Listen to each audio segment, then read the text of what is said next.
Hai sahabat Profit Twitter dimanapun kalian berada, kembali lagi bersama saya Iman Hidupi Andika SSI Magister Manajemen dalam channel kesayangan kita semua, Profit Twitter.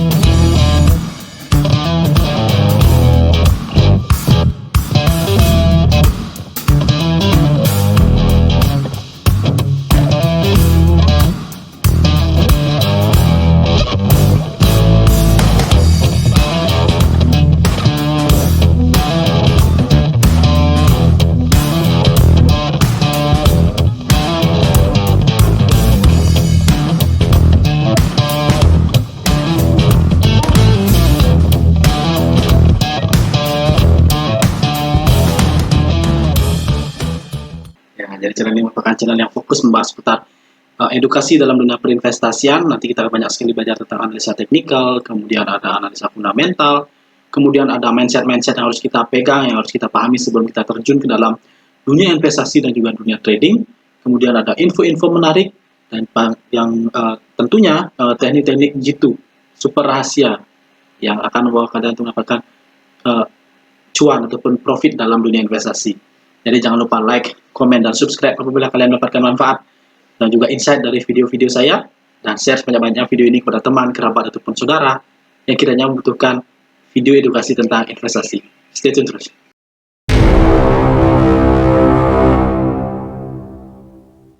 Baik ya rekan-rekan sekalian, dalam video saya kali ini saya akan membahas tentang sebuah kegelisahan saya ya. Jadi kemarin ceritanya saya ada menonton beberapa video ya, yang dimana menjelaskan tentang bagaimana uang sekian juta, ya uang 1 juta menjadi 100 juta misalkan dalam jangka waktu sekian tahun. Nah, jadi dia yang membuat video ini kemudian mengambil perhitungan dalam kalkulator finansial, ya sejenis itulah, sejenis kalkulator yang dimana ketika dia memasukkan jumlah uang 1 juta, kemudian profit yang diharapkan adalah konsisten ya, sekian persen dalam 1 hari, kemudian dikali berapa tahun jadinya hasilnya adalah 100 juta.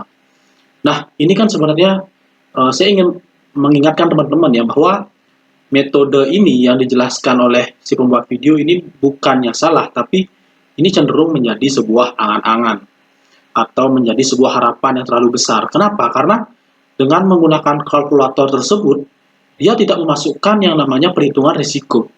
Ya, jadi yang dimasukkan adalah bunga yang dibungakan atau compound interest. Jadi memang compound interest itu tidak salah, tapi jatuhnya adalah kita menjadi harapannya terlalu besar untuk sebuah instrumen investasi, untuk uang yang kita investasikan.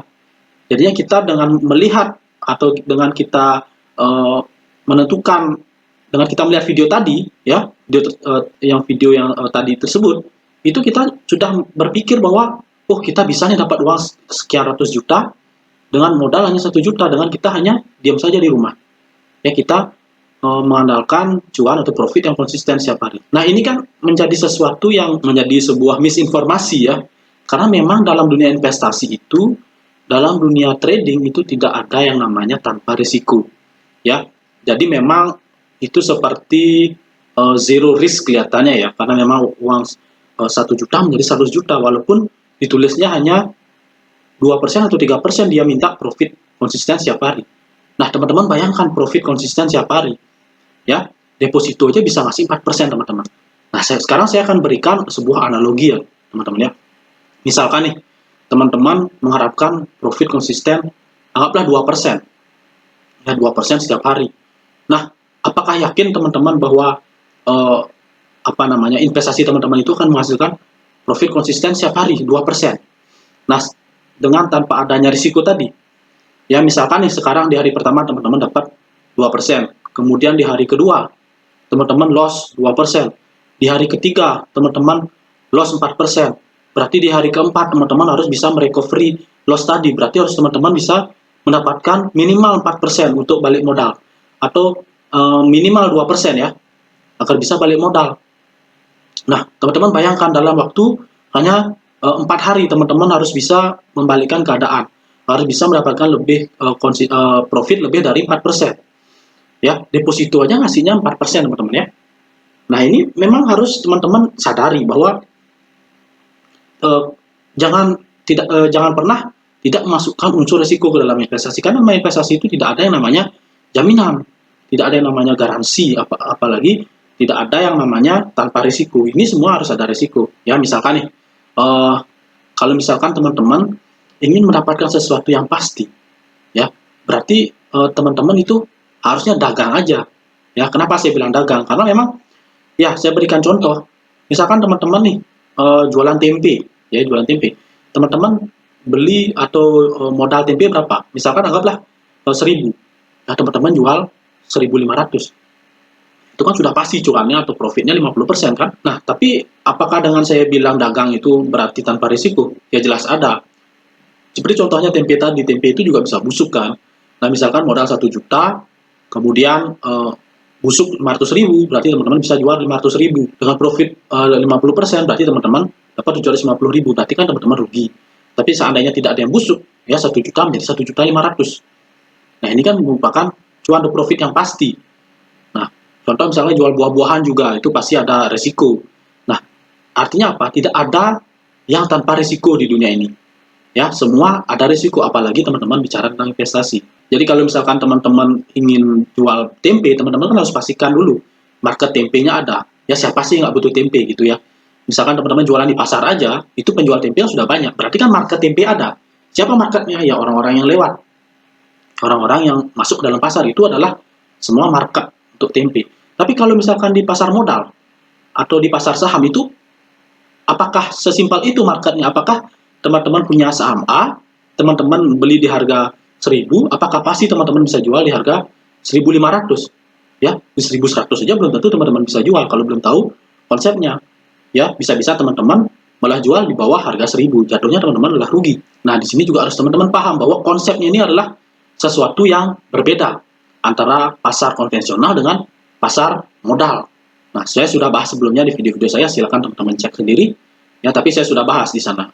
Saya berikan contoh lagi, misalkan tadi si penjual tempe, ya, anggaplah sekarang teman-teman ingin membeli tempe, ya karena kita membahas tentang market. Nah, kemudian teman-teman pergi nih keluar dari rumah, ada dagang sayur depan rumah, ya dagang sayur kecil-kecilan, dia jual tempe di harga 1.500, ya. Teman-teman sudah tahu nih bahwa mungkin harga pasarannya adalah 1.500. Tapi teman-teman karena tidak percaya dan juga ingin mencari harga di tempat yang lain, kemudian teman-teman berangkat ke pasar. Nah, di pasar ternyata harga tempe 1.200. Oh, berarti si penjual yang tadi depan rumah itu belinya dari pasar. Nah, karena teman-teman tidak percaya juga, teman-teman ingin survei harga lagi, ya teman-teman akhirnya ke supplier tempe. Ya, teman-teman ingin beli ke supplier tempe. Ternyata harganya 1.000 di sana.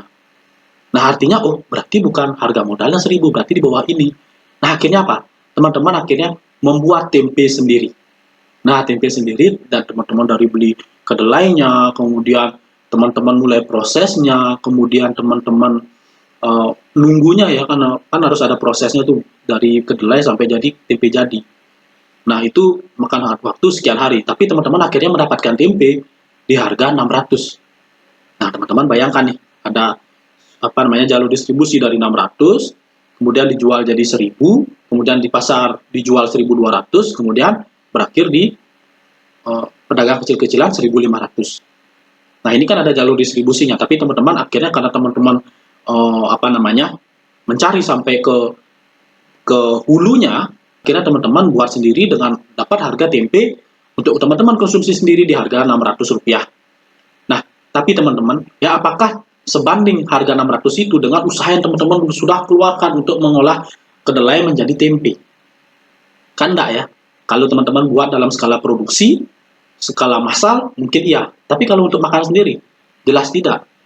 Mendinglah teman-teman beli aja tadi ke depan rumah di harga 1.500. Ya, tapi saya beli sekarang dan bisa makan langsung hari ini. Ya, tidak nunggu 2 hari lagi supaya tempe jadi, walaupun dapat harga lebih murah. Nah, kemudian saya balikkan nih ke pasar modal, ke pasar saham. Ya, teman-teman nyari profit konsisten 2% per hari. Ya, hari pertama untung 2%, hari kedua minus 2%, hari ketiga minus 2% lagi, kemudian hari keempat teman-teman dapat 3%, anggaplah dalam 1 bulan diakumulasikan, itu teman-teman dapatnya ya harusnya mungkin 2% dikali 30 harusnya dapat 60%, tapi teman-teman cuma dapat ya 15-30%. Sebanding nggak ya effortnya, usahanya teman-teman dengan profit yang didapatkan?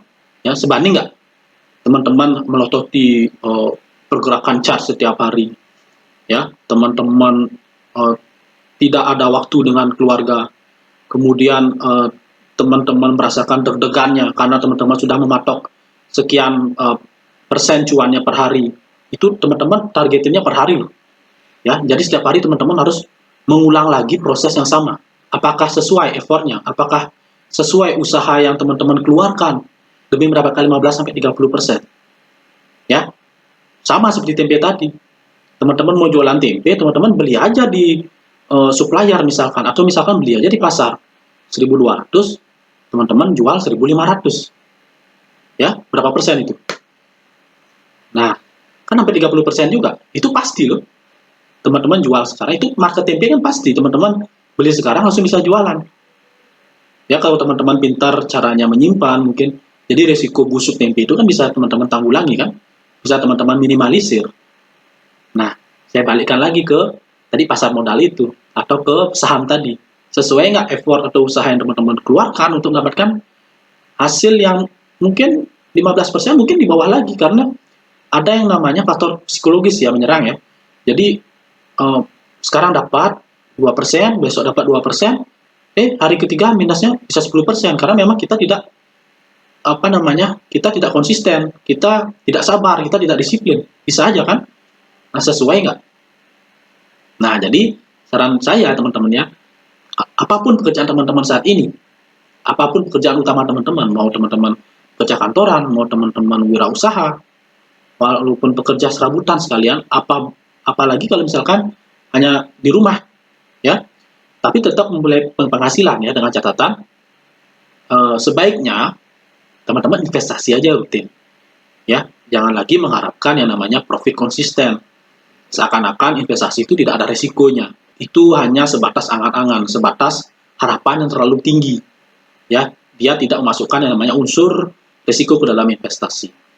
Ya, jadi bagaimana tekniknya agar teman-teman bisa melakukan investasi rutin dengan sistem menabung jalannya. Nah, seperti apa caranya? Saya sudah bahas di video saya sebelumnya. Jadi seperti itu saja, ya, teman-teman. Intinya kalau nanti suatu saat melihat video lagi yang seperti tadi yang sudah saya jelaskan, bahwa ada yang masuk bagaimana menjadikan 10 juta menjadi 1 miliar ya dalam jangka waktu 1 tahun, 2 tahun mungkin, dan lain sebagainya.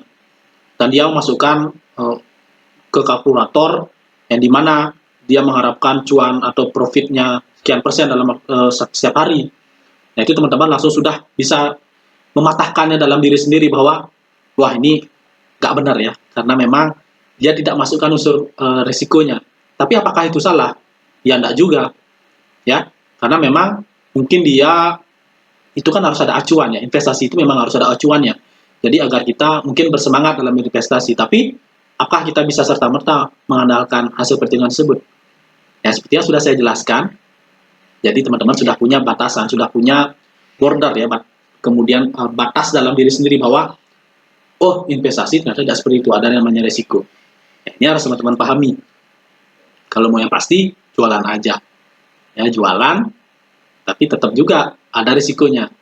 Nah, ya, jadi memang dalam dunia kita ini semua ada risikonya, apalagi investasi. Oke, demikian saja video saya kali ini. Semoga bermanfaat. Saya Iman Hidupi Andika, SSI Magister Manajemen. Mohon undur diri. See you in the next video. Bye-bye.